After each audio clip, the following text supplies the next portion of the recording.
Well, good morning and welcome again to my little study on this Easter Wednesday, and also St George's Day. And actually, Easter seems to have been a bit like that this year. Very busy. It's always busy at Easter, but this year seems to have been just slightly busier for some reason. And because it's a bit later, we have St George's Day falling on top of our Easter celebrations. All of our services during Holy Week were extremely busy. And then on Easter Day, our Sunday Eucharist at 10:30 saw us with an absolutely packed abbey. Over 200 people, children, families, visitors, regulars, people we haven't seen for some time. It was really lovely. And as someone said to me afterwards, it was a really joyful service, as it should be. The music was wonderful, the singing was wonderful, and at the very end, there were Easter eggs. Little ones for the children and bigger ones for the adults, though I'm not convinced that rule was always stuck to, but never mind. The Easter eggs were there as well as our normal, lovely tea and biscuits, homemade biscuits, wonderful.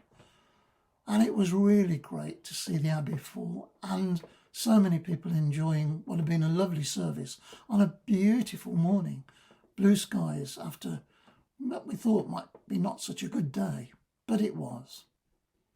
And as if to say, well, Easter isn't quite over, we've now got our Easter Wreaths Festival. If you go in the Abbey, you will see along the walls a whole range of different wreaths made by organisations from within the church, who use the church, who use St Andrew's.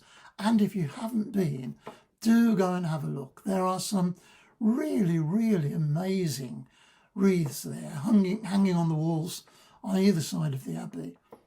Some really, really creative things I would never have thought of.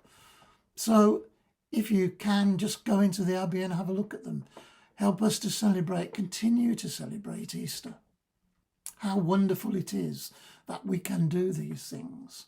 How wonderful it is that people can be creative, and how wonderful that we have the space in the Abbey to show off all of their skills.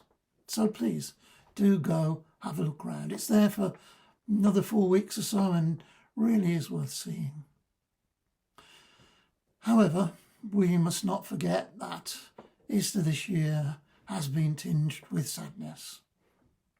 We have seen the death of Pope Francis. At the 10:30 Sunday service on Easter Sunday, Claire did preach and used some marvellous words that Pope Francis had written since he was in hospital. Earlier in the week on our Compline, we referred to Pope Francis twice with words that were just amazing. So it's with sadness that we join with all our Catholic friends, and I think people across the world, to celebrate this wonderful man who gave his life to the Catholic Church, to his faith, and who, the day before his death, went out on the balcony and blessed all of the people in the square below him. The fact that he'd had double pneumonia and really was not well would not stop him celebrating Easter with all of his flock. What an amazing man. So we have Easter with all its joy, tinged with the sadness of that death. But as we know, there is resurrection, there is everlasting life. And I know that that is what Pope Francis will be looking forward to. So please enjoy your Easter, enjoy your Easter eggs. Go and have a look at the wreaths. And let's also remember the Pope and all of those people mourning his loss.